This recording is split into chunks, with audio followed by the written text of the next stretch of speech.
വൈകാരിക തീരുമാനങ്ങളാണ് അൻവറിന്റെ UDF പ്രവേശനത്തിന് തടസ്സമായതെന്ന് കെ സുധാകരൻ. അൻവറിന്റേത് കഴിഞ്ഞ അധ്യായമാണ്. വി പ്രകാശുമായി ബന്ധപ്പെട്ട് ഇടതുപക്ഷം നടത്തുന്നത് അവാസ്തവമായ പ്രചാരണമാണെന്നും കെ സുധാകരൻ മാതൃഭൂമി ന്യൂസിനോട് പറഞ്ഞു.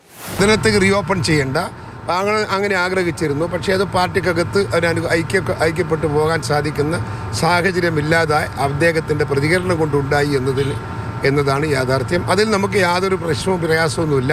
അതിൽ ഐക്യക്കുറവുമില്ല. എല്ലാവരും അത് ഉൾക്കൊണ്ടുകൊണ്ടിരിക്കുന്നു. അതുകൊണ്ട് അതൊന്നും നമുക്ക് ഇനി ഇത് ബാധകമല്ല. അതെല്ലാം നമ്മൾ ഫർഗറ്റ് ഇറ്റ്. Closed chapter. ഈ വി പ്രകാശിൻ്റെ വിഷയവുമായി ബന്ധപ്പെട്ട് CPM നിരന്തരമായി ഇങ്ങനെ ആ വിഷയം സജീവമായി ചർച്ചയിൽ നിർത്താൻ ഇങ്ങനെ ശ്രമിക്കുന്നുണ്ട്.